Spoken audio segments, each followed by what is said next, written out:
ప్రార్థన చేస్తున్నాం. మమ్మల్ని మిక్కిలిగా ప్రేమించిన మా ప్రియ ప్రభువు తండ్రి, మీ కుమారుడు మా ప్రియ రక్షకుడు క్రీస్తు యేసు నామములో వందనాలు స్తోత్రం తండ్రి. తండ్రి గత పునరుద్ధానం నుంచి పునరుద్ధానం వరకు సజీవ లెక్కల నుంచి భూమి మీద బ్రతుకునిచ్చి ఆయుష్ నుంచి ఆరోగ్యాన్ని ఇచ్చి తండ్రి మరలా మరి నీ సన్నిధిలో ఈ కాకుమాన ప్రాంతంలో నీ మాటలు చెప్పడానికి తగిన రీతిగా నన్ను నడిపించిన విధానానికై నీకు వందనాలు స్తోత్రం తండ్రి. తండ్రి మరి సమయంలో నీ పిల్లలైన నీ వారితో నీ మాటలు వ్యక్తపరుచుండగా తండ్రి, మరి నీ సత్యవాక్యం నుంచి అమూల్యమైన సంగతులను మరి గ్రామానికి యంత్ర శబ్దం ద్వారా అందించండి. అలాగే నీ పిల్లలు వింటున్న నీ పిల్లలు తండ్రి వివేకం అనుగ్రహించమని ప్రార్థిస్తూ క్రీస్తు యేసు నామములో ప్రార్థనకి సమర్పిస్తున్నాం ప్రభు తండ్రి. ఆమేన్. దేవుని స్తోత్రం. ప్రియమైన దేవుని ద్వారా మరి ఈరోజు ప్రపంచంలో ప్రపంచ క్రైస్తవ్యం అంతా ఈరోజు ఈస్టర్ సండేగా వర్షిప్ చేసుకుంటూ ఆరాధన జరుపుకుంటున్నారు. అయితే యేసుక్రీస్తు వారు మరణించాడు. యేసుక్రీస్తు వారు తిరిగి లేచాడు. యేసుక్రీస్తు వారి భూమి మీద పుట్టిన కారణం ఏంటి? ఆయన ఈ భూమి మీదకి రావాల్సిన ఉద్దేశం ఏంటి? అలాగే ఆయన 33.5 సంవత్సరాల జీవిత కాలంలో ఆయన బ్రతికిన బ్రతుకు కానివ్వండి, ఆయన చేసిన బోధ కానివ్వండి, అందులోని ఆంతర్యం ఏంటి? లేకపోతే ఆయన 33.5 సంవత్సరాల జీవిత కాలాన్ని ముగించుకొని మరణాన్ని జయించి తిరిగి లేచి పరలోకానికి ఆరోహణమయ్యాడు. అది జ్ఞాపకం చేసుకుంటూ మనకు ఒక రోజు కావాలి అనుకొని మరి ప్రపంచ క్రైస్తవులంతా చాలామంది గుడ్ ఫ్రైడే అని ఈస్టర్ అని నిర్ణయించుకొని మరి ఈస్టర్ సండేగా ఆరాధన జరుపుకుంటున్నారు, గుడ్ ఫ్రైడేగా ఆరాధన జరుపుకుంటున్నారు. అయితే ఇలా ప్రతి సంవత్సరం గుడ్ ఫ్రైడేలు ఈస్టర్లు జరుగుతూనే ఉన్నాయి. అంటే ఒక పండగ జరుగుతూనే ఉంది, ఒక పండగ వాతావరణం అనేది కనిపిస్తుంది. అయితే మరి యేసుక్రీస్తు వారు ఎందుకు ఈ లోకానికి వచ్చాడు? ఆయన చేసిన బోధ ఏంటి? ఆయన చెప్పిన మాటలు ఏంటి? ఈరోజు నేటి క్రైస్తవ్యానికి అంతవరకు అర్థమయ్యాయి. ఎంతవరకు అర్థమయ్యాయి అనేది ఈరోజు ఈ పాఠం విన్న తర్వాత మీకు అర్థమవుతుంది. చెప్పే అంశం ఏంటంటే, మరణం అనేది అందరికీ తథ్యం, కానీ పునరుద్ధానం అనేది ఎవరికి సాధ్యం. మరణం అనేది అందరికీ తథ్యం, పునరుద్ధానం ఎవరికి సాధ్యం. చాలా బాగుంటుంది. ప్రియమైన దేవుని పిల్లరా, ఈ భూమి మీద పుట్టుక పేరుతో వచ్చిన మనిషి మరణం పేరుతో ఈ లోకాన్ని విడిచి వెళ్ళాలి. మరణం అనేది అందరికీ ఉంది. భూమి మీద వచ్చిన మనిషి, అది చిన్నవాడైనా పెద్దవాడైనా ధనికుడైనా ఉన్నత స్థితిలో ఉన్నవాడైనా ఎవడైనా సరే మరణం అనేది అందరికీ వస్తుంది అని చెప్తున్నారు. ఎందుకంటే ఎంతో మంది మరణాలను మనం చూస్తున్నాం. మన కళ్ళ ముందే, మన చేతుల మీదుగానే ఎంతో మందిని శ్మశానంలో సమాధి చేసాం, మట్టిలో పూడ్చేసాం, కట్టెల మీద కాల్చేసాం. ఎంతో మంది మరణాలను చూస్తున్న మనం, మనకి ఒక దినాన మరణం ఉంది అని తెలుసుకుంటున్నాడు. అసలు బైబిల్ కూడా చెప్పిందా అంటే ఒకసారి చూద్దాం. కీర్తన గ్రంథం 89వ అధ్యాయము 48వ వచనం. కీర్తన గ్రంథం 89వ అధ్యాయము 48వ వచనం. మరణమును చూడక బ్రతుకు నరుడు ఎవడు ఎవడు అంటున్నారు. అంటే బ్రతికే నరుడు ఎవడు లేడు. భూమి మీద నేను బ్రతుకుతాను, ఒక 60 బ్రతుకుతాను, ఒక 80 బ్రతుకుతాను, 100 బ్రతుకుతాను. అయితే 100 తర్వాత మరణం రాదా అండి? వస్తుంది. కనుక భూమి మీద ప్రతి వ్యక్తి మరణించాలి. మరణము చూడక బ్రతికే నరుడు ఎవడు లేడు. చాలు. కనుక మరణం అనేది చూడాలి. భూమి మీద పుట్టిన ప్రతి మనిషి, స్త్రీ అయినా పురుషుడైనా, పేదవాడైనా చిన్నవాడైనా ధనికుడైనా ఎవరైనా మరణించాలి. అంటే మరణం అనేది అందరికీ వస్తుంది అన్న సంగతి తెలుసు. అయితే ఈ మరణం అనేది ఎలా వచ్చింది అండి? అది కూడా మనం ఆలోచించగలిగితే ఒక మనుషుని ద్వారా వచ్చింది. ఎవరా మనుషుడు? ఆదాము గారు అండి. ఆదాము ద్వారా, ఒక మనుషుని ద్వారా పాపము ద్వారా మరణమును ఈ లోకంలో ఎలాగూ ప్రవేశించునో అంటాడు. అంటే మనుషుని ద్వారా, ఆదాము ద్వారా మరణం అనేది, ఎందుకంటే ఆజ్ఞ అతిక్రమించాడు అండి. దేవుడు చెప్పిన ఆజ్ఞను అతిక్రమించాడు. మీరు నిరంతరం జీవిస్తారు అని దేవుని మాట ఉంటే, ఇది పండు తినను నచ్చింది సచ్చుదురు అని దేవుడు ఒక ఆజ్ఞ పెట్టి ఆ ఏదేని తోటలో విడిచిపెడితే ఈ పండు తినకను ఆయన అని చెప్తే ఆ పండు తిన్నాడు, ఆజ్ఞను అతిక్రమించాడు అండి. మరి నిత్యత్వాన్ని కోల్పోయి మరణాన్ని కొని తెచ్చుకున్నాడు. ఆజ్ఞను అతిక్రమించడమే పాపం అన్నాడు. పాపంతో పాటు మరొకటి ఏమని వచ్చింది? మరణం కూడా వచ్చింది అండి. పాపం వలన వచ్చు జీతము మరణము అన్నాడు. కనుక మరణము, కనుక భూమి మీద పుట్టిన ప్రతి మనిషి మరణించాలి అనేది అందరికీ తెలుసా? ఏ కులంలో ఉన్నవారైనా, ఏ మతంలో ఉన్నవారైనా, ఏమండి ఏ దేశంలో ఉన్నవారైనా, ఏ రాష్ట్రంలో ఉన్నవారైనా ప్రతి ఒక్కరికి మరణం అనేది వస్తుంది. మరణం అనేది తథ్యం. దీన్ని తప్పించుకోవడం ఎవరి వలన కాదు అండి. ఇది అందరికీ తెలుసు. అయితే మరణించే ముందు మనిషికి ఎలాంటి ఆలోచనలు వస్తాయో చూద్దాం అండి. ఎలా ఆలోచిస్తున్నాడో చూద్దాం. కొరింథీయులకు రాసిన మొదటి పత్రిక 15వ అధ్యాయము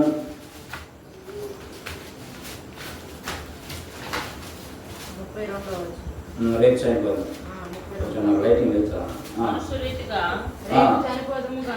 రేపు చనిపోదుము గనుక తిందుము త్రాగుదుము, మోసపోకుండి దుష్ట సాంగత్యం మంచి నడవడిని చేరుకును. మనుషులు ఆలోచించే ఏంటంట? రేపు చనిపోతాం, ఏదో దినం చనిపోతాం, ఏదో రోజు చనిపోతాం. అది 20, 60, 80, ఏదో దినం చనిపోతాం. కనుక మరణం వస్తుంది. రేపు చనిపోదాం కనుక ఏం చేయాలి? తినాలి, తాగాలి, ఎంజాయ్ చేయాలి. లైఫ్, జీవితం కొద్ది కాలమే అండి. ఈ కొద్ది కాలంలో మన ఇష్టానుసారంగా, మనకు నచ్చినట్టుగా, మన కోరికలు నెరవేర్చుకున్నట్టుగా ఈ లైఫ్ని ఎంజాయ్ చేయాలి అండి. ఈ లైఫ్ని ఎంజాయ్ చేయాలి. మరి ఏం చేయాలి? ఈ లైఫ్లో ఏదైనా చేయాలి. అది తినడమా, త్రాగడమా?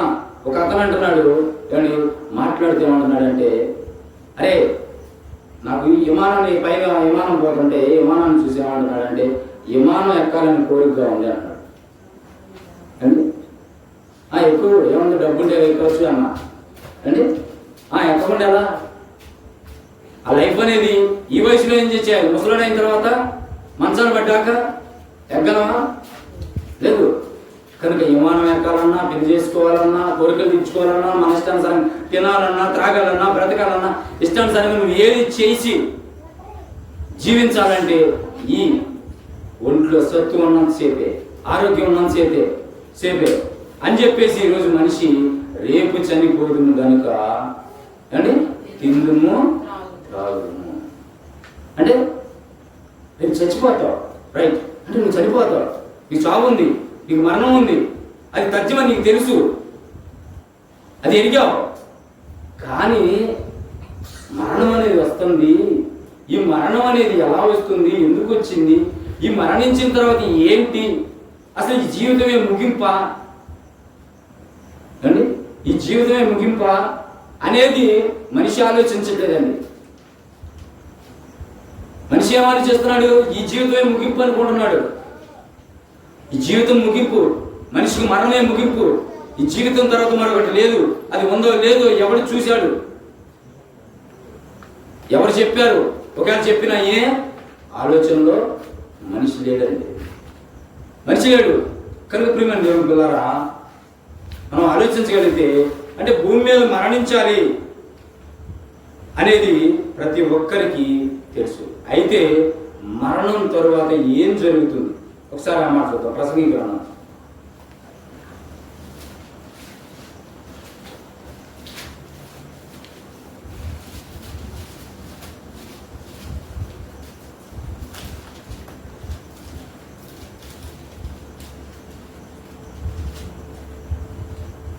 4 చనిపోయిన తర్వాత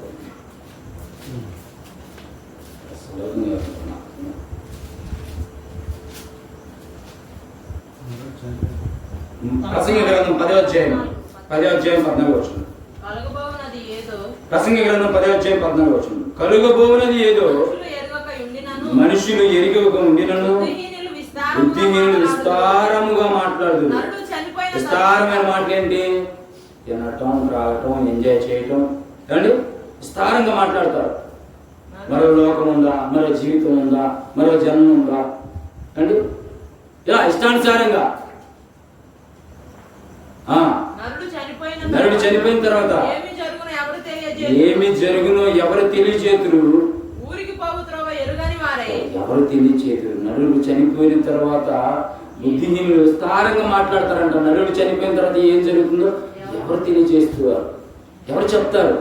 వాడు పోయిన తర్వాత ఏం జరుగుతుంది, ఎలాంటి పరిస్థితుల్లోకి వెళ్తాడు, ఇదే జీవితం అనుకొని ఎక్కడే ముగింపు అనుకొని ఎక్కడే జీవితాన్ని ముగించేస్తున్నాడు చావు పేరుతో.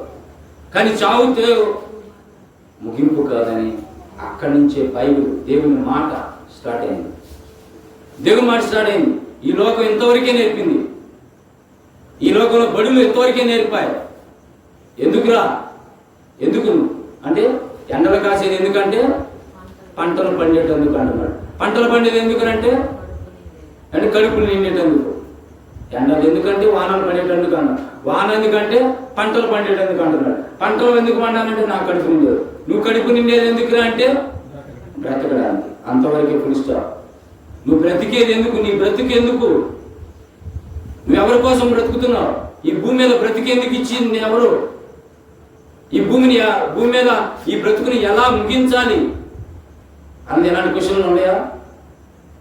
ఎక్కడైతే లోకం ఫుల్ స్టాప్ పెట్టేసిందో అక్కడే దేవుడు స్టార్ట్ చేశాడు అండి, అక్కడే స్టార్ట్ చేశాడు. అందుకనే మరి ఈ లోకంలో మనిషికి దేవుని మాట అంటే నచ్చదు, దేవుని మాట అంటే లోబడలేడు. అక్కడి నుంచి దేవుడు స్టార్ట్ చేశాడు. మరణం మనిషికి ముగింపు కాదురా, మరణం తరువాత మరో బ్రతుకుంది, మరో జీవితం ఉంది, మరో లోకం ఉంది, మనం అందరం వెళ్ళవలసిన మార్గం ఉంది. అది తండ్రి దగ్గరికి. మనందరికి భూమి మీద ఒక చిన్న పాత్రగా ఒక తండ్రి ఉంటే, మరి భూమి మీద మనందరికి, తల్లిదండ్రికి, నీ తండ్రికి, నా తండ్రికి, మనందరి తండ్రి, తాతలు, ముత్తాతలకి ఒక తండ్రి ఉన్నాడు. ఆయన మొట్టమొదటి భూమి మీద మనుషుడు ఆదాము అయితే ఆదాముకి తండ్రి దేవుడైతే ఆయనే మన తండ్రి. ఆయన ఉన్న లోకమే పరలోకము. పరలోకం మన నివాస స్థలం, అక్కడికి వెళ్ళాలి, ఈ లోకం కాదు అని చెప్పేసి ఎవరైనా ఆలోచిస్తున్నారు? అలా ఆలోచించట్లేదని ఇదే లోకం అనుకుని బ్రతుకుతున్న మనిషికి యేసుక్రీస్తు వారు ఈ లోకానికి రావాల్సి వచ్చింది. ప్రభువైన యేసుక్రీస్తు వారు ఈ లోకానికి వచ్చాడు. యేసుక్రీస్తు వారు ఈ లోకానికి వచ్చి తాను ఎక్కడి నుంచి వచ్చాడో, ఎందుకు వచ్చాడో, ఎందుకు బ్రతకాలో, ఎందుకు ఈ జీవితాన్ని దేవుడు ఎందుకు ఇచ్చాడో, ఈ జీవితాన్ని ఎలా ముగించాలో, ముగించిన తర్వాత ఎలా మనం దేవుని దగ్గరికి చేరుకుంటామో మరి చెప్పాడండి.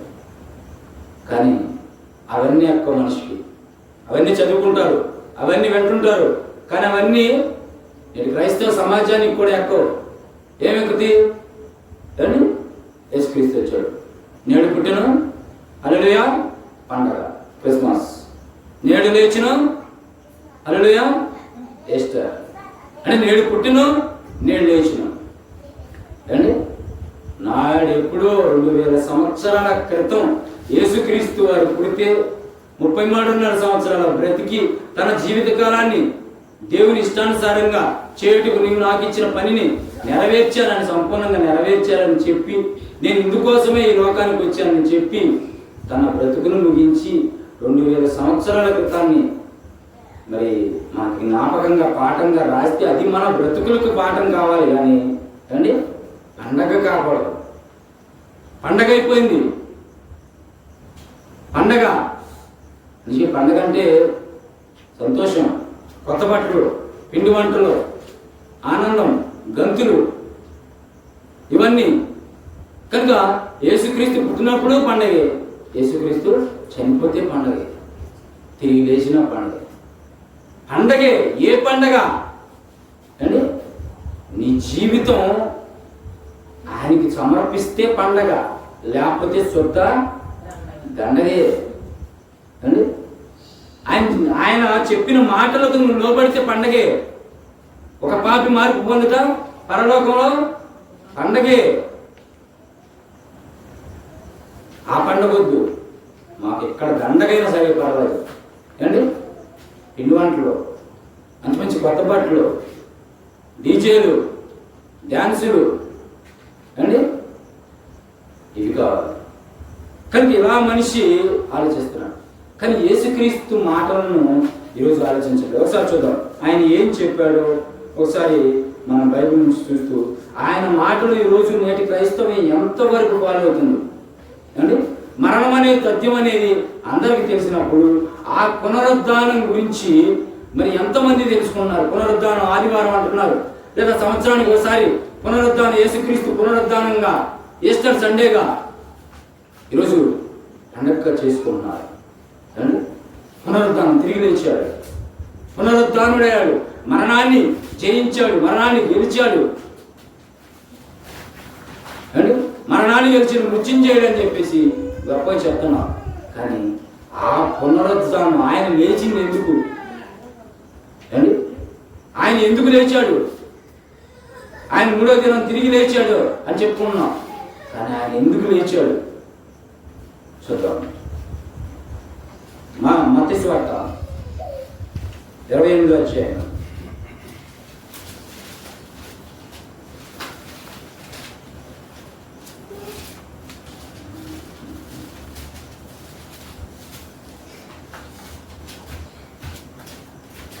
మత్తయి సువార్త 28వ అధ్యాయం 4-6 వచనం. ఆయన ఎక్కడ లేడు, తాను చెప్పినట్లే ఆయన, ఎవరైనా యేసుక్రీస్తు ఏమండి ఏమని చెప్పాడు?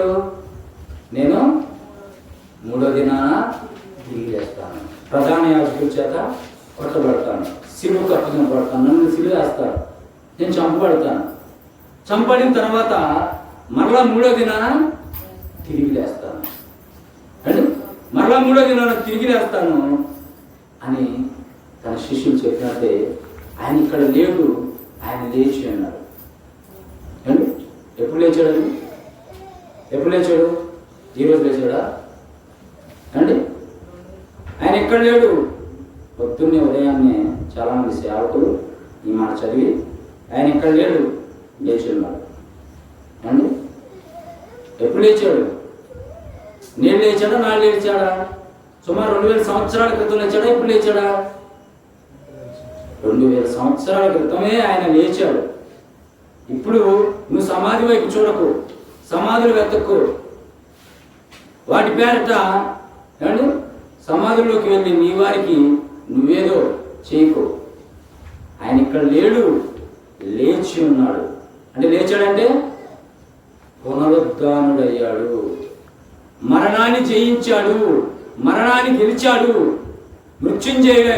మృత్యువుని జయించాడు అండి. మరణాన్ని గెలిచి పునరుద్ధానుడై తిరిగి 3వ దినాన లేచాడు. మరి పునరుద్ధానంలో ఆయన లెగవడం యొక్క కారణం ఏంటి? ఎందుకు లేచాడు? మరి భూమి మీద ఎంతో మంది పుట్టుక పేరుతో పుట్టి మరణం పేరుతో వెళ్ళిపోతున్నారు. ఎంతో మంది పుట్టారు కదా, ఎంతో మంది మరణాలు చూశారు కదా. వాళ్ళు పెద్ద పెద్ద మరి గొప్ప గొప్ప రాజులు ఉన్నారు, అధికారులు ఉన్నారు, ఏమంటే రాజ్యాలను జయించిన మహారాజులు ఉన్నారు ఏమండి. ఒక బబులోను సామ్రాజ్య అధినేత నెబుకద్నెజరు ఉన్నారు, ఏమంటే రోమా సామ్రాజ్యం అధినేత ఉన్నారు, గ్రీక్ సామ్రాజ్య అధినేత ఏమంటే అలెగ్జాండర్ ఉన్నాడు. ఎంతో మంది ఏమంటే ప్రపంచాన్ని జయించాలని చెప్పేసి ఏమండి ఎంతో మంది ఉన్నా వాళ్ళు ఎవరు మరణాన్ని జయించలేకపోయారండి. ఎందుకు జయించలేకపోయారు? వాళ్ళ దగ్గర ఉన్న పదవి వాళ్ళని రక్షించలేదా?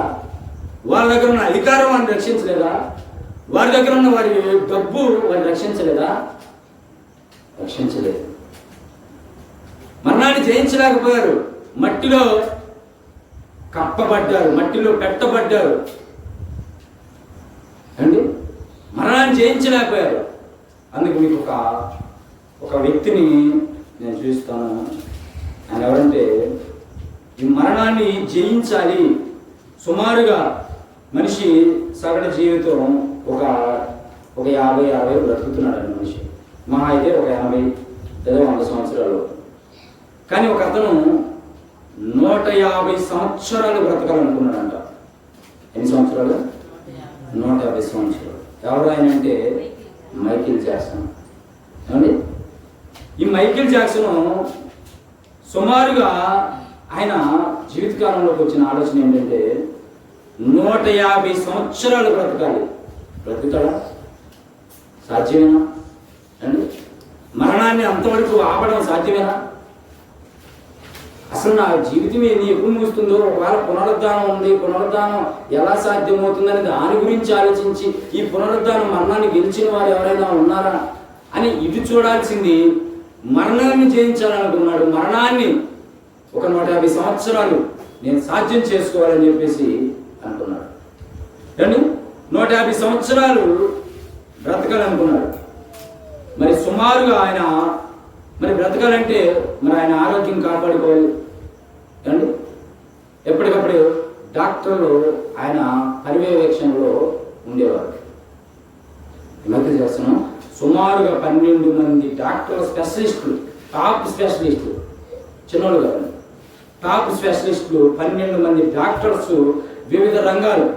వెంటనే ఒక గుండెకి సంబంధించి వచ్చిందా ఆ డాక్టర్, కిడ్నీకి సంబంధించి వచ్చిందా ఆ డాక్టర్, కళ్ళకి సంబంధించి వచ్చిందా, అంత టాప్ స్పెషలిస్ట్ డాక్టర్ వాళ్ళందరినీ పెట్టుకున్నాడు, ఏర్పాటు చేసుకున్నాడు.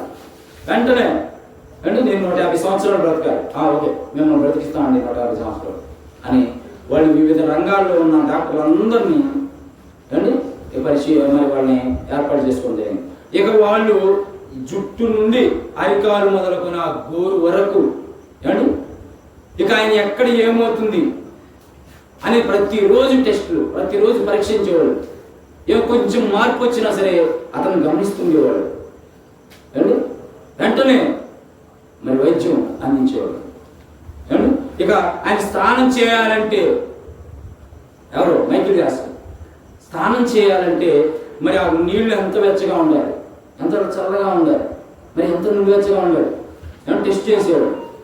అలాగే అతను తినే ఆహారం, అతను వేసుకునే బట్టలను టెస్ట్ చేసేవాడు. అలాగే అతను తినే మరి ఆహారం కూడా మంచి ఆహారం డాక్టర్ పర్యవేక్షణలో తినేవాడు అన్నమాట. అలాగే అతను జిమ్ చేయడానికి సుమారు 10 మంది ఏరోబిక్స్ సంబంధించి వాళ్ళు నేర్పించేవాళ్ళు ఉండేవాడు. వారి పర్యవేక్షణలో ఇతను ఆ జిమ్ చేసేవాడు. చూసారా? కనుక ఆహారం గురించి శ్రద్ధ, బట్టల గురించి శ్రద్ధ. ఎందుకు ఇదంతా దేనికి అంటే 150 సంవత్సరాల బ్రతకాలి. నేను 150 సంవత్సరాలు బ్రతకాలి.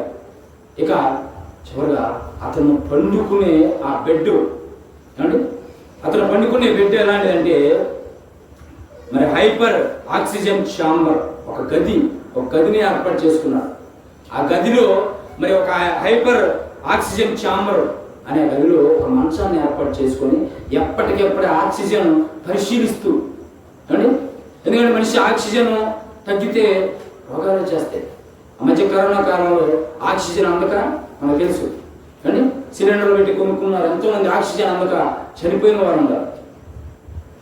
కానీ దేవుడు మనకు ఉచితంగా ఇస్తే మనకు అర్థం కావట్లేదు. కానీ ఆక్సిజన్ అతనిలో ఎంత శాతం ఉంటుంది, ఎంత శాతం పనిచేస్తుంది, ఎంత తగ్గుతుంది అని చెప్పేసి ఆక్సిజన్ ఒక హైపర్ ఆక్సిజన్ ఛాంబర్ని ఒక గదిలో ఏర్పాటు చేసుకొని ఆ బెడ్ని తయారు చేసుకొని ఆ బెడ్ మీద పండుకొని ఎప్పటికప్పుడు డాక్టర్ పర్యవేక్షణలో ఉండాలి. ఎందుకంటే ఆక్సిజన్ ఉంటే మనం ఎంత శాతం కరెక్ట్గా ఉంటే మన జీవితం కూడా అంటే మన యవ్వన కాలం కూడా బాగుంటుంది. అంటే ఎప్పుడైతే ఆక్సిజన్ కొన్ని ఎండ ప్రాంతాల్లో కానివ్వండి, కొన్ని చలి ప్రాంతాల్లో కానివ్వండి, వాళ్ళకి సరైన ఆక్సిజన్ అందనప్పుడు వాళ్ళు చిన్న వయసులోనే మరి ముడతల పడిపోతుంది, పెద్ద వయసులో కనిపిస్తుంటారు అన్నమాట. కనుక ఇతను ఎప్పటికప్పుడు ఆ డాక్టర్ పర్యవేక్షణలో మరి ఉండేవాడు. ఇలా అతను ఆరోగ్యం పట్ల, బట్టల పట్ల, ఆహారం పట్ల, తాగే నీళ్లు కానివ్వండి, ఇదంతా డాక్టర్ పర్యవేక్షణలో జరిగేది. ఇంకేం ఆలోచించాడు, ఒకవేళ ఎంత నేను జాగ్రత్త తీసుకుంటున్నా, ఇంత పర్యవేక్షణలో ఎంతమంది డాక్టర్లు ఉన్నా, ఏదో క్షణంలో ఒకవేళ అండి గుండెకి సంబంధించో, లేకపోతే కిడ్నీకి సంబంధించో, లివర్కి సంబంధించిందో, లేకపోతే ఊపిరితిత్తులకు సంబంధించిందో, లేకపోతే బ్లడ్ ఏదైనా తగ్గిన దాన్ని వెంటనే నాకు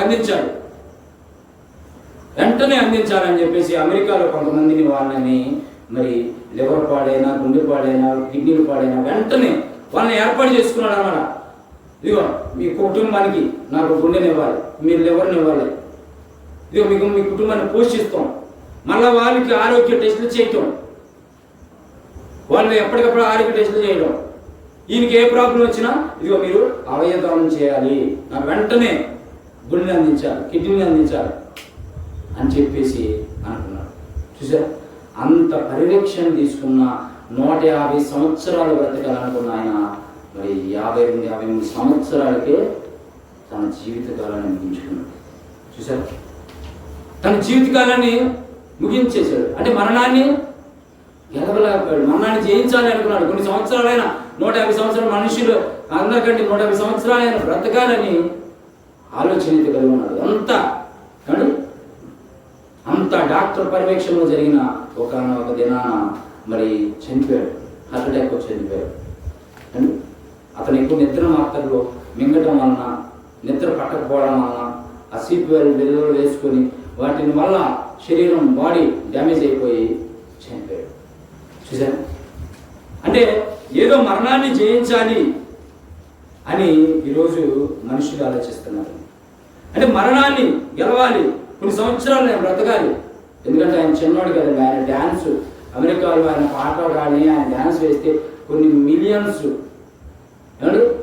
మందిలో చూసేవాళ్ళు, కొన్ని కోట్ల రూపాయలు, లక్షల రూపాయలు, లక్షల కోట్ల రూపాయలు ఆయన షో ఒక్కొక్క షోకి వచ్చాయి. లక్షల కోట్లు నిన్ను బ్రతికించలేకపోయా అండి, లక్షల కోట్లు నిన్ను బ్రతికించలేకపోయా, బ్రతికించలేకపోయా. కనుక మరణం అనేది నువ్వు ఎంత జాగ్రత్త తీసుకున్నా, ఎంత పర్యవేక్షణ తీసుకున్నా, ఏదో ఒక దినం, అది కొద్ది కాలమే తప్ప ఏదో ఒక దినం ఈ లోకాన్ని విడిచి వెళ్ళాలి. ఎవరైనా సరే వెళ్ళిపోవాలి. బైబిల్లో ఉన్న భక్తులు చనిపోలేదా, ప్రవక్తలు చనిపోలేదా, అపోస్తులు చనిపోలేదా? చివరిగా యేసుక్రీస్తు వారు కూడా ఈ లోకానికి మనలాంటి శరీరాన్ని ధరించుకుని కూడా వచ్చి ఆయన కూడా మరణించలేదా? కనుక భూమి మీద మరణం అనేది అందరికీ తథ్యం. అయితే పునరుద్ధానం ఎవరికి సాధ్యం? పునరుద్ధానాన్ని ఎవరు సంపాదించుకుంటారు? యేసుక్రీస్తు వారు తిరిగి లేచాడు, మరి నిన్ను కూడా లేపుతాడా అండి? నువ్వు కూడా లేస్తావా? మొదటిగా మనల్ని ఎలా లేపాడు ఒకసారి చూద్దాం. ఎఫెసీ పత్రిక 2:1 ఉంది కదండి. మీరు పాపముల చేత అపరాధముల చేత చచ్చిన వారై ఉండగా క్రీస్తు మిమ్మల్ని బ్రతికించాడు. క్రీస్తు కూడా మీరు బ్రతికింపబడ్డారు. అంటే మీరు పాపాల చేత అపరాధాల చేత చచ్చారు, అంటే చనిపోయారు. మీరు జీవించుచున్నావు అన్న పేరు ఉండగానే నువ్వు మృతుడవే, నువ్వు చనిపోయావు, నువ్వు మరణించేసావు. ఏది? పాపముల చేత అపరాధముల చేత. ఈ మరణం కాదు ఏమండి, సహజంగా భౌతిక మరణం కాదు. మనం పాపముల చేత అపరాధముల చేత చచ్చిన మరణం. ఏమండి, జీవించున్నావు నాగని పేరు ఉన్న మరణం అన్నమాట. ఈ మరణంతో నువ్వు చనిపోయావు. చనిపోయి నిన్ను మరలా బ్రతికించుకున్నాడు, లేపాడు, ఏమండి బ్రతికించాడు. ఎలా బ్రతికించాడు? రోమపత్రిక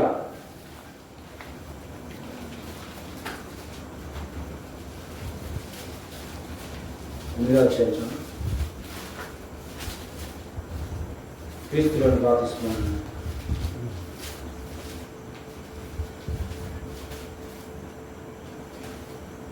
6వ అధ్యాయం 3వ వచనం. క్రీస్తు యేసులోనికి బాప్తిసం పొందిన మనమందరం ఆయన మరణంలోనికి బాప్తిసం పొందిదమని మీరు ఎరగరా? కాబట్టి తండ్రి మహిమ వలన క్రీస్తు మృతుల్లో నుండి ఎలాగు లేపబడినో అలాగే మనమును నూతన జీవము పొందిన వారమై నడుచుకున్నట్లు మనం బాప్తిసము వలన మరణములో పాలు పొందుటకై ఆయనతో కూడా పాతి పెట్టబడ్డాము. క్రీస్తులోనికి బాప్తిసం పొందిన మరణం, మనమందరము ఆయన మరణంలో పాలు పొందాము. అప్పుడే నువ్వు బాప్తిసం అనే పేరుతో నువ్వు కూడా పాతి పెట్టబడ్డావు, మరణించావు, అండి మరలా తిరిగి లేచావు.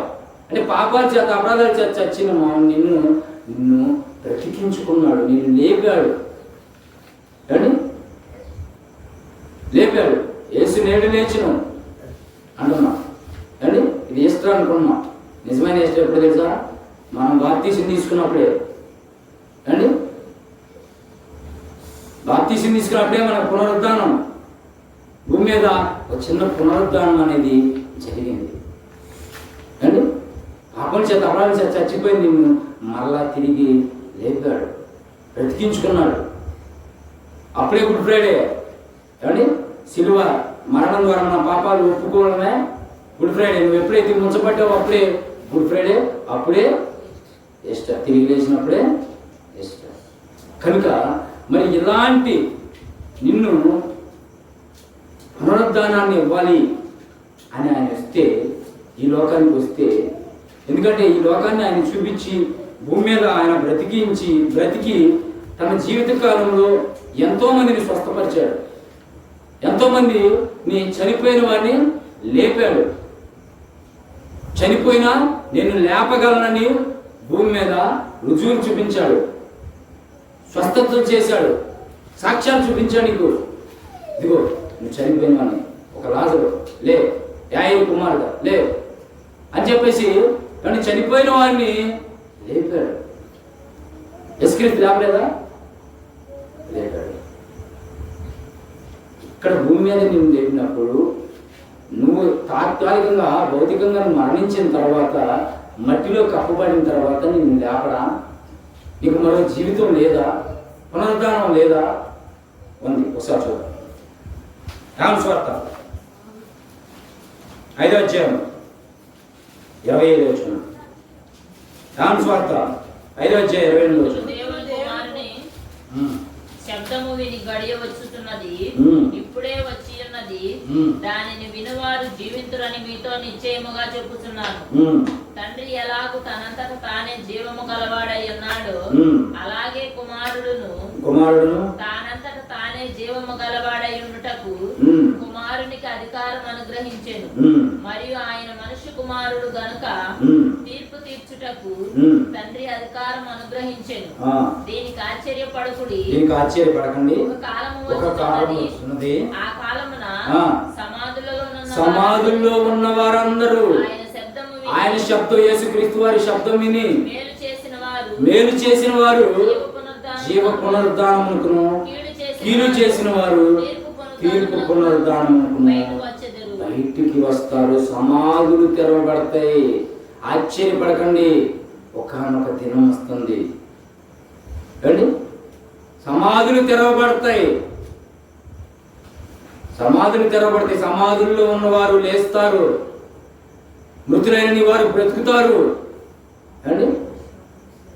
సమాధుల్లోకి వెళ్ళటం తెలుసు, సమాధులు అలకడం తెలుసు, ఆ సమాధుల మీద కొవ్వొత్తి ముట్టించడం, లైటింగ్ వేయడం మనకు తెలుసు. కానీ సమాధుల్లో ఉన్నవారు లేపబడతారంట. ఇంతవరకు మాత్రం మనం తెలుసుకున్నాం. రేపు మనం పోతే మన వారు కూడా అదే చేస్తారు.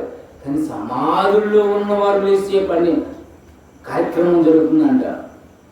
సమాధుల్లో ఉన్నవారు లేస్తారంట అండి. లేచి మేలు చేసిన వారు జీవ పునరుద్ధానమును, కీడు చేసిన వారు తీర్పు పునరుద్ధానకు వస్తారు. నువ్వు అప్పుడు మేలు చేస్తున్నావా, కీడు చేస్తున్నావా? దేవుడు నిన్ను లేపినప్పుడు, పునరుద్ధానం జీవితాన్ని నీకు ఇచ్చినప్పుడు నువ్వు మేలు చేసేవారు నిత్య జీవాన్ని స్వతంత్రించుకుంటావు, లేదా నన్ను తీర్పు పునరుద్ధానం పాతాళ లోకానికి వేరపా. కానీ నీ పునరుద్ధానం నేను తిరిగి లేవాలి, తిరిగి లేచే జీవితం నాకు కావాలి. మరి ఎలా తిరిగి లేవాలంటే ఎలా? ఎవరును పేతురుపతిలో పరిశుద్ధత లేకుండా ఎవడును ప్రభుని చూడడు. పరిశుద్ధత లేకుండా ఎవడు ప్రభుని చూడడు అంటే పరిశుద్ధత ఉండాలి. పరిశుద్ధతకి వ్యతిరేక పదం అపరిశుద్ధత, పాపం. అంటే పాపం ఉంటే నీలో పరిశుద్ధత ఉండదు. పాపం ఉన్న మనిషిగా నువ్వు ఉంటే నీకు పునరుద్ధానము లేదు. యేసుక్రీస్తు వారు పాపము లేకుండా అంటే పరిశుద్ధంగా జీవించాడు. అందుకని ఆయన పునరుద్ధానుడై అంటే పరిశుద్ధత లేకుండా ఎవరు ప్రభుని చూడరు. పరిశుద్ధత ఉండాలి. నిన్ను ఎందుకు బ్రతికించుకున్నాడు? నిన్ను కావాలనుకున్నాడు, కోరుకున్నాడు, భూమి మీదకు పంపించాడు, నీకు బ్రతుకునిచ్చాడు, బోధ చేశాడు. నువ్వు పరిశుద్ధంగా జీవించిన ఆయన ఎన్నో మాటలు, ఆజ్ఞలను, చట్టాన్ని దేవుడు తెచ్చాడు. మరింత తీసుకొచ్చినా నువ్వు పరిశుద్ధంగా జీవించాలి. పరిశుద్ధంగా జీవించి ఆ పరలోక రాజ్యానికి మనం స్వతంత్రులు కావాలి. పాపం ఉండకూడదు, పాపం ఉండకూడదు. యేసుగా పునరుద్ధానం ఎలా వచ్చింది అంటే తిరిగి లేచాడు. ఆయనలో ఏ పాపము లేదు. నాలో పాపం ఉన్నదని మీరు ఎవడు స్థాపిస్తాడు? పాపము లేని జీవితాన్ని ఆయన కలిగి ఉన్నాడు కాబట్టి పునరుద్ధానుడయ్యాడు. కానీ నీకు పాపము ఉంది, పాపం అంటే చూడ పాపం వచ్చేసింది కానీ దుష్క్రియలు, హేయక్రియలు, దుష్టక్రియలు, పాపక్రియలు ఇవన్నీ నువ్వు చేసేస్తున్నావు. చేసేసినా నీకు కావాలని కోరుకొని అవన్నీ కడుక్కొని మరలా నీకు అవకాశం మీద అవకాశం ఇస్తా. ఇదిగో నిన్ను లేపాలి. పునరుద్ధానుడైనా నేను లేచాను, పునరుద్ధానుడైనా నేను లేచాను, నిన్ను కూడా లేపాలి. మరి ఇది ఎవరికి సాధ్యం? ఎవరు సంపాదించుకుంటారు? ఈ పునరుద్ధాన జీవితం నేను కావాలి అని ఎవరైనా అనుకుంటారా? ఏమండి? అనుకో. క్షయమైన ఈ జీవితం గురించి ఆలోచిస్తారు. ఏమండి? క్షయమైన ఈ జీవితం గురించి, క్షయమైన ఈ లోకం గురించి, క్షయమైన ఈ వస్తువుల గురించి, క్షయమైన వాటి కొరకే మన జీవితం, మన పరుగులు. కానీ ఈ క్షయత అక్షయతను ధరించాలంటున్నారు. చూడండి, కొరింథీయులకు రాసిన మొదటి పత్రిక 15వ అధ్యాయము 42వ వచనం చూడండి.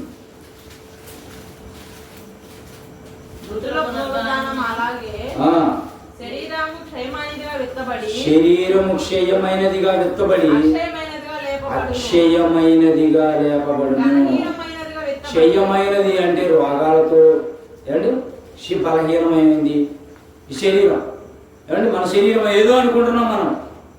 ఈ శరీరంలో నాకు బలం ఉంది, కన్ను ఉంది, ఆరోగ్యం ఉంది, ఏమండి మంచి యవ్వనం ఉంది అనుకుంటున్నా. కానీ ఇది క్షయమైంది. ఒక పువ్వు వాడిపోయినట్టు వాడిపోయింది. ఈ క్షయమైంది. ఇది శరీరం మట్టిలో కలిసిపోయిన తర్వాత నీ ఆకారం ఏమండి మంచిగా మనం చూసుకునేటప్పుడు ఎలా చూసుకుంటాం అర్థం ముందుకు వెళ్ళి అంటే చక్కగా ఈ రూపానికి ఎన్ని మెరుగులు దిద్దుతాం, ఎంత మెరుగులు దిద్దుతాం. చక్కటి ఆకారం ఏమంటే 1-4 సార్లు చూసుకుంటాం, ఆ అద్దం ముందుకు వెళ్ళి దూకుంటాం, ఆకారాన్ని చూసి పొంగిపోతుంటాం. ఎంత అందగా అని చెప్పేసి మనం ఆలోచిస్తుంటాం. ఇది నిజమేనా? ఈ శరీరం అలా అందమైందేనా అండి? చిన్న చలిజ్వరం వచ్చినా, చిన్న రోగం వచ్చినా, చిన్న బలహీనత వచ్చినా వణికిపోతాం. అందుకని నీకు గుర్తు చేస్తున్నాను, ఇది క్షయమైంది అని చెప్పడానికే అప్పుడప్పుడు రోగాలు, అప్పుడప్పుడు బలహీనతలు, అప్పుడప్పుడు ఇవన్నీ మనకి వస్తుంటాయి. మరి ఇది క్షయమైంది అది. అందుకని నీ కళ్ళ ముందు కట్టిపెట్టేస్తున్నాడు, మట్లో కట్టేస్తున్నాడు. చూడు ఒకసారి, ఈ ఆకారమే కదా మట్లో. ఇదిగో చర్మం చీకిపోతుంది, కట్ల మీద కాల్చి ఆ చర్మం చీకిపోతుంది. నువ్వు అనుకున్న అందం కానీ ఆకారం కానీ ఆ మెరుగులు దిద్ది నీ శరీరం ఏది కనపట్లా అండి. భూమి మీద చిన్న రోగం వస్తేనే మనిషిని ఒక్కోసారి గుర్తుపట్టలేదు, పేషెంట్ లాగా అయిపోతాడు, క్షయమైందిగా మారిపోతాయి.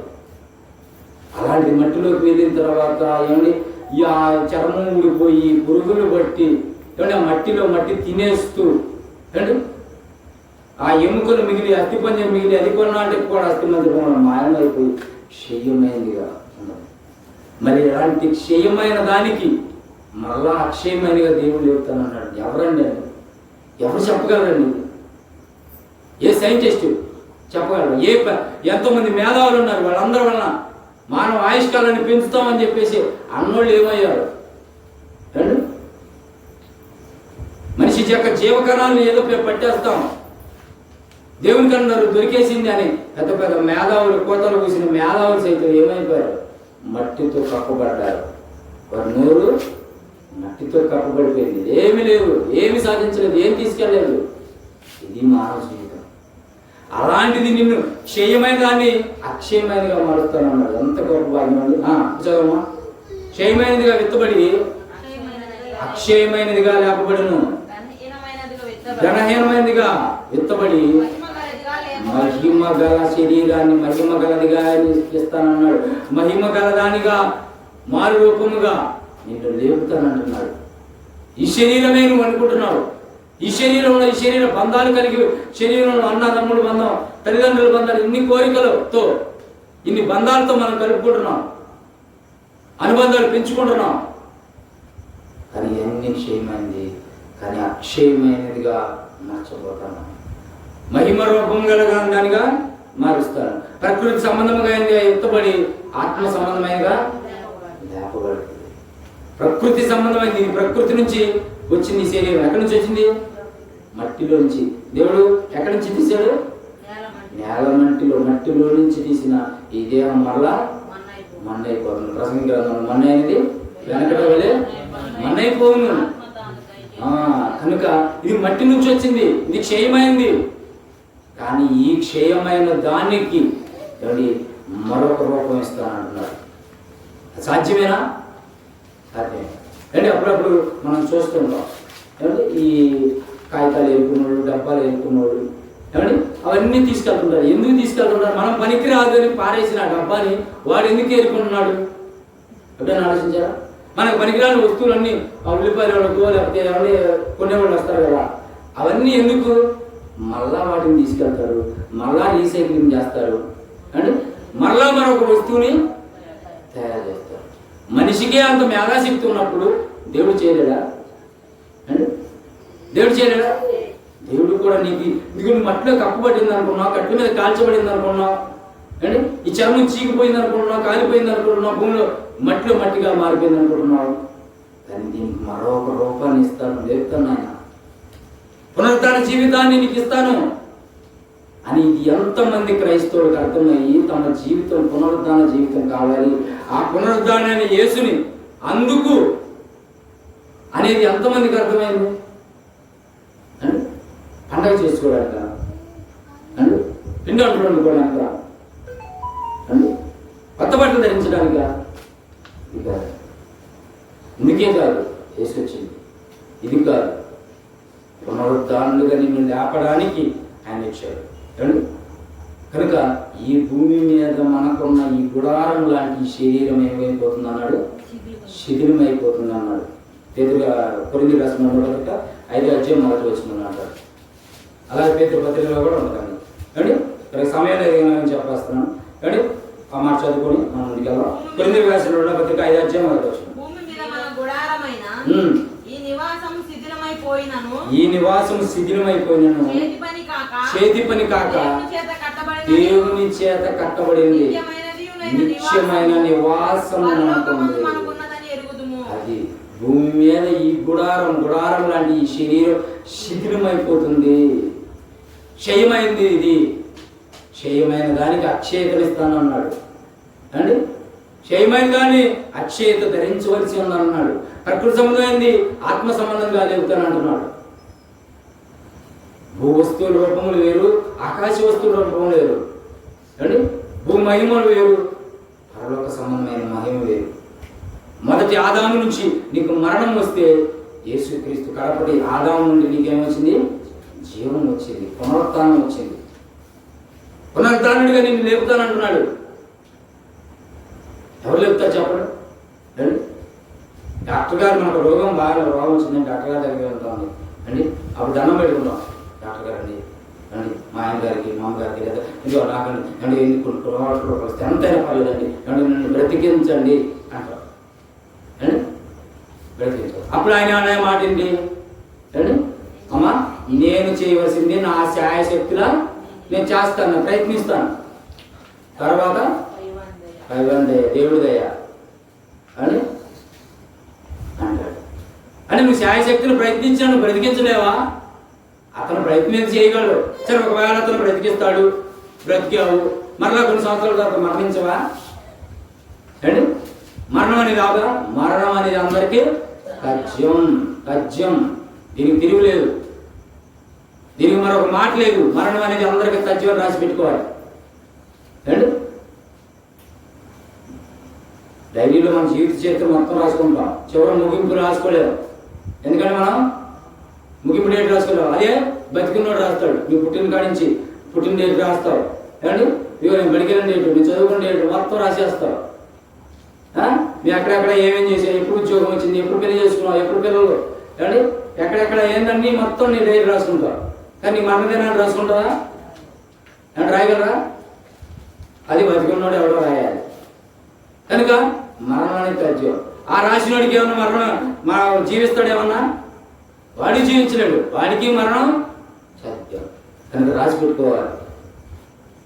మన జీవితం అనేది ఏదో దిన రేపేమి సంభవిస్తుందో నీకు తెలియదు. జీవం ఏర్పడితే కొంతసేపు కనబడంతలోనే మాయమాయ ఆవిరి వంటి వారు. కానీ మరణం అనేది అందరికి తథ్యం. మరి పునరుద్ధానం ఎలా? ఆ పునరుద్ధానం ఎలా సంపాదించుకోవాలి? ఎవరికి సాధ్యం? ఎవరు లేకోగలరు అంటే నీతిమంతులుగా, పరిశుద్ధులుగా, యథార్థవంతులుగా ఈ జీవితాన్ని కాపాడుకున్నారు. కానీ ఈ జీవితంలో అవయవాలను కాపాడుకోవాలి. దేవుడిచ్చిన మరి అవయవాలను కాపాడుకోవాలి. దుర్నీతి సాధనాలుగా వాడకూడదు, నీతికి సాధనాలుగా మలచాలి. ఈ దేహంతో దేవుని పనులు చేయాలి, దేవుని కార్యక్రమాలు చేయాలి. ఈ దేహం దేవుని ఆలయంగా మలిచిన వాడికి, పరిశుద్ధంగా జీవించిన వాడికే ఈ పునరుద్ధానం, ఈ నిత్య జీవం అని ఈ నిత్య జీవం చూద్దాం. తెస్సలోనికీయులకు రాసిన మొదటి పత్రిక 4వ అధ్యాయం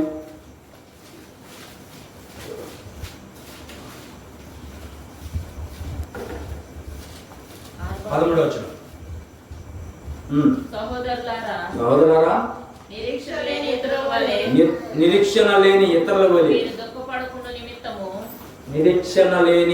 వలె ఎవరి ఇతరులు? లోకం ఉన్నవారు. మనిషికి మరణమే ముగింపు అనుకునేవాళ్ళు, మరో జీవితం లేదనుకునేవారు. అండ్ మరణం తర్వాత మరణమే ఇది ముగింపు అనుకోని, పునరుద్ధానం లేదనుకునేవాళ్ళు. నిరీక్షణ అంటే ఎదురు చూడటం. దేని కొరకు ఎదురు చూడాలి? నిత్య జీవం కొరకు, పునరుద్ధానం కొరకు. నేను తిరిగి లేస్తాను, యేసుక్రీస్తు రాకడలో ఆయనతో ఎత్తబడతాను, ఇదిగో పరలోక రాజ్యాన్ని స్వతంత్రించుకుంటాను, ఆ దేవుని సింహాసనంలో నేను కూర్చుంటాను, ఆ దేవుడు నాకు ఇచ్చిన ఆ నిత్య రాజ్యంలో స్థలం సంపాదించుకుంటాను అనేది నీ గురి, నీ నిరీక్షణ ఏమై ఉండాలి? ఇదే ఉండాలి. కానీ ఇతరులకి అది లేదు.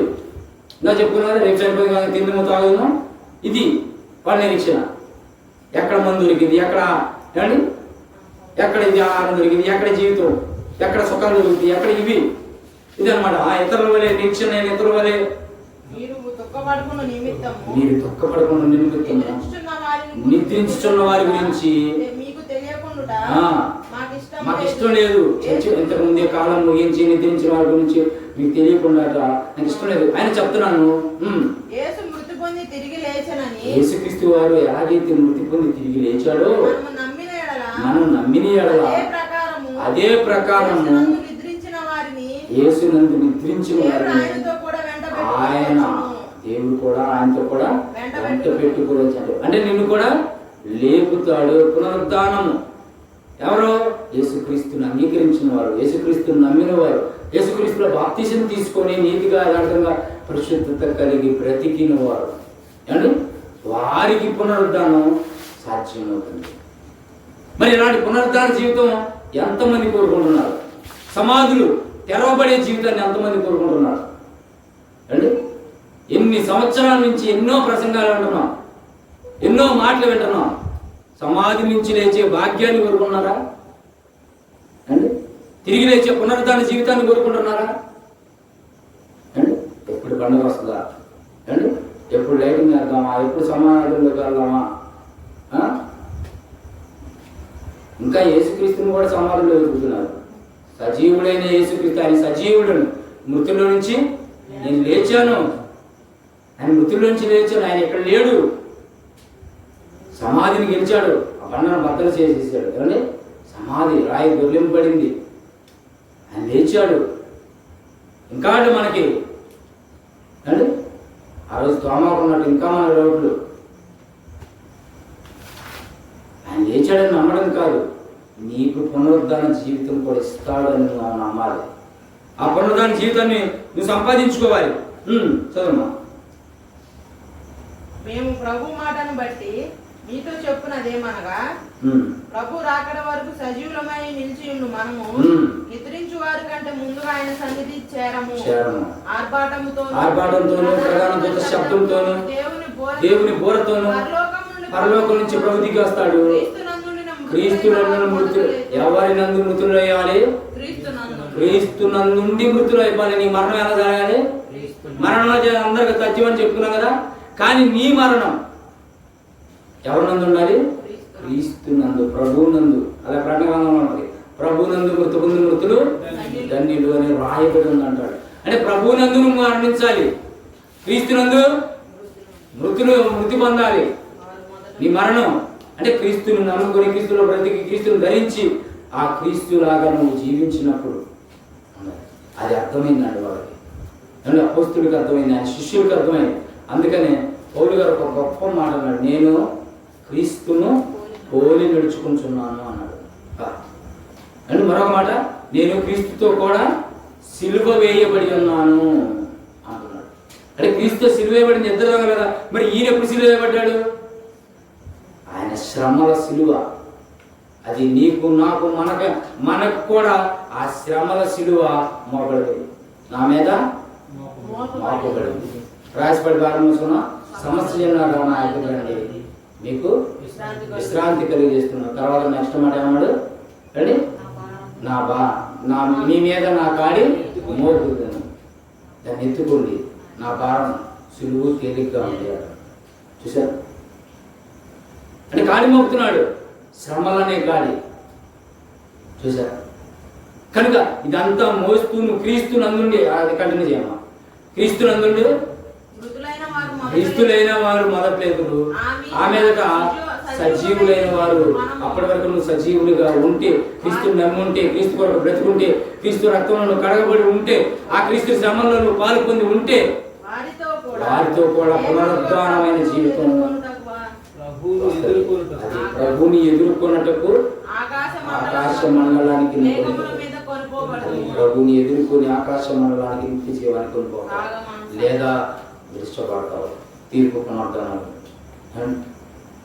కనుక పునరుద్ధానమైన జీవితం నీకు వస్తుంది. అలా జీవితాన్ని కోరుకోలేదా? ఏమండి, భూమి మీద మరణం అనేది అందరికీ తథ్యం అనుకున్నాం కదా, మరొక మరణంలోకి వెళ్ళిపోతావు. ఆ మరణమే రెండో మరణం. ఆ రెండో మరణమే అగ్నిగుండం, పాతాళం. ఆ మరణాన్ని ఏమన్నాడు? అగ్నిగుండం అన్నాడు, పాతాళం అన్నాడు. కనుక భూమి మీద నీకు ఈ మరణాన్ని కూడా నిన్ను తప్పించి బతికించి లేపి నిన్ను మృతులైన వారిని సజీవులుగా చేస్తానన్నాడు. ఆయన సజీవుడై తిరిగి లేచాడు అన్నాడు.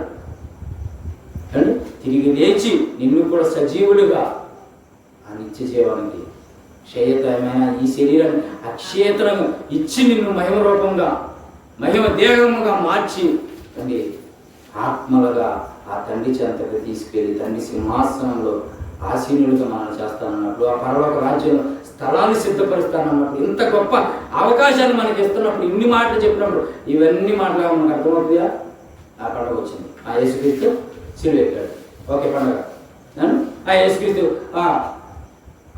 సిలువలో పలికిన 7 మాటలు. 7 మాటలేనా? ఆయన 33 సంవత్సరాలు ఆయన బోధ, ఆయన జీవితం ఇదేమవుతా? ఆ 7 మాటల పరమార్థం కూడా వీళ్ళకి అర్థం కాదు. ఆ 7 మాటల్లో ఉన్న ఆ జ్ఞానం కూడా, ఆత్మీయ భావం కూడా అర్థం కాదు. కనుక ఇది ఇలా ఆలోచిస్తున్నారు అన్నమాట. రైట్. కనుక ఇలా అక్షేతముని ఇస్తానన్న ఆ యేసుక్రీస్తు బోధలోని మాటలు 33 సంవత్సరాల బోధలోని ఆయన మాటలు చివరికి టోటల్ ఏంటంటే పునరుద్ధానమైన జీవితం ముగిస్తానన్నాడు. ఆయన లేచాడు, నిన్ను కూడా లేపుతాడు. నిద్రించిన వారే మరలా లేస్తారా అంటే లేస్తాడు.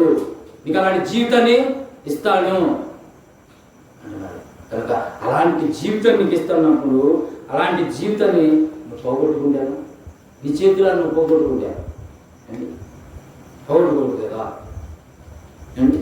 అయ్యో నేను సంపాదించుకోవాలి, మరి ఆ దేవుని రాజ్యంలో నాకు స్థానం సంపాదించుకోవాలి, నేను తిరిగి లేవాలి, అపునరుద్ధానమైన జీవితాన్ని నాకు కావాలి అని చెప్పేసి అలా ఆలోచించాలి. ఆ విధంగా ఆలోచించాలని మేము ప్రేమపూర్వకం కోరుకుంటూ, మరి దేవునికి ఎంత మాత్రము మనం పాపులుగా ఉండి మరణించడం ఈ జీవితకాలంలో అవకాశాన్ని ఇచ్చాడు. దుష్టులు మరణం అందుట నాకు ఏమాత్రం సంతోషం లేదన్నాడు. నువ్వు పాపులుగా ఉండటం ఆయనకి ఇష్టం లేదు, పాపిగా మరణించడం ఆయనకి ఇష్టం లేదు, పాపిగా నువ్వు జీవించడం కూడా ఆయనకి ఇష్టం లేదు. నువ్వు మార్పు నుండి నీ బ్రతుకుని దిద్దుకొని మార్చుకొని నీ పాపాన్ని ఒప్పుకొని ఒక తీర్మానం చేసుకొని ఒక ఒప్పుకొని చేసుకొని, అయ్యా నా జీవితం నీ కొరకు, నా బ్రతుకు నీ కొరకు, నా అంతము నీ కొరకు. అదే పౌలు గారు అన్నారు, బ్రతుకుని క్రీస్తే చావైతే లాభం. వాళ్ళకి అర్థమైంది చావు లాభం అంటున్నారంటే ఆ చావు ఎలా లాభమో యేసుక్రీస్తుని చూశారు. ఆ యేసుక్రీస్తు జీవితాన్ని చూశారు. ఆయన తిరిగి లేచిన తర్వాత ఆయన పునరుద్ధానం జీవితాన్ని చూశారు. నాకు అర్థమైంది, అమ్మో ఎలాంటి జీవితం నాకు కావాలి. నేను బ్రతికున్నానా మీకోసమే, చనిపోయినా మీకోసమే, నాకు లాభం అంటున్నాడు. కనుక మరి పునరుద్ధానమైన జీవితాన్ని మనకు కావాలి. ఆ పునరుద్ధానమైన జీవితాన్ని మనం కోరుకోవాలని, అలా ఆ లోకంలో దేవుడిచ్చే ఆ లోకానికి మనంతం తిరిగి మరి లేచి మరణించిన మరణం అనేది అందరికీ తథ్యం అనేది మనకు అర్థమైతే ఆ పునరుద్ధానమైన జీవితాన్ని యేసుక్రీస్తు వారు మనకి ఇస్తానన్నాడు. దేవుడు మనకి ఇస్తానన్నాడు. కనుక ఆ జీవితం జీవించాలి. ఆ జీవితం రావాలంటే ఇప్పటివరకు ఈ మెసేజ్లో విన్నారు ఎలా ఉంటే వస్తుందో. కనుక పరిశుద్ధత కలిగి నీతి ఉంటుంది, యథార్థం ఉంటుందిగా మనం అవయవాలను దేవునికి నీతికి సాధనాలుగా మనం మలిచి, దేవుని ఆలయంగా మనం మలిచి ఆ పునరుద్ధానమైన జీవితంలో మనం ఉండాలని కోరుకుంటూ ఆ మాటలు ముగిస్తున్నాము. చిన్న ప్రార్థన చేసుకున్నాం. మమ్మల్ని మిగిలిగా ప్రేమించిన మా ప్రియపరులు తండ్రి, ఇంతవరకు నాయన తండ్రి మాటలు ఈ కాకుండా మండలంలో ఆయన వినిపించే విధానం బట్టి ఆయన కోరుకుంటుంది. ఆయన నీ మాటలు ఉన్నట్లు తండ్రి మీరు కోరినట్టు, మీరు చెప్పమన్నట్టు, మీ సత్యవాక్యంలో రాయబడినట్టు అది మేము పరిశోధించి తండ్రి నీ సత్యవాక్యాన్ని మీ మనసును అర్థం చేసుకొని నాయన మేము బోధ చేశాం. ఎవరైనా బోధించిన ఎడల దేవోక్తి బోధించినట్టు బోధించాలన్నారు కనుక తండ్రి ఈ మనసు ఎరిగి మేము బోధించామని నమ్ముతున్నాం కనుక తండ్రి మరి మరణం అనేది భూమి మీద మరణం అనేది అందరికీ తథ్యం, కానీ పునరుద్ధరణమైన జీవితం ఎవరికి సాధ్యం? అలాంటి జీవితంలోకి మేము వెళ్ళాలంటే, ఆ జీవితం మాకు కావాలంటే, ఆ జీవితం మాకు రావాలంటే, ఆ జీవితంలో మేము ఉండాలి అంటే తండ్రి భూమి మీద ఈ జీవితాన్ని ఎలా ఉంచాలో, ఎలా వాడాలో, ఎలా తండ్రి మరి ఉపయోగించాలో అన్నది నేను మీ మాటల నుంచి మేము ఎన్నో మాటలు నేర్చుకున్నాం కనుక తండ్రి. కనుక భూమి మీద మరణం అనేది ఏదో ఒక దినం వస్తుందని తెలిసిన మేము, ఎరిగిన మేము తండ్రి మరి నీ కుమారుడైన యేసుక్రీస్తు వారు ఈ లోకానికి వచ్చి తండ్రి తిరిగి లేపిన విధానాన్ని చూసాము. మరలా మాకు తిరిగి లేపే ఒక పునర్జన్మ, పునర్జీవితం, మరి జీవితాన్ని మాకు ఇస్తానన్నాడు కనుక తండ్రి ఆ జీవితం కొరకు మేము మరి నిరీక్షణ కలిగి ఎదురు చూసే భాగ్యాన్ని నాకు, మాకు, ఈ గ్రామంలో ఉన్న ప్రతి వారికి ఎంత శబ్దాలతో ఎందరైతే ఉంటున్నారో ఆయన వారందరికీ దయచేయమని ప్రార్థిస్తూ క్రీస్తు చేస్తున్నాములే ప్రార్థనకి సమర్పిస్తున్నాం పరమ తండ్రి. ఆమె మన తండ్రి అయిన దేవుని ప్రేమయు ప్రభువైన యేసుక్రీస్తు కృపయు పరిశుద్ధాత్మకమైన సహవాసము ఇప్పుడు ఎల్లప్పుడూ సదాకాలంతో లేని మనందరినీ సర్వసత్యంలోకి నడిపించింది కాక. దేవుని స్తోత్రం. అందరికీ వందనాలు.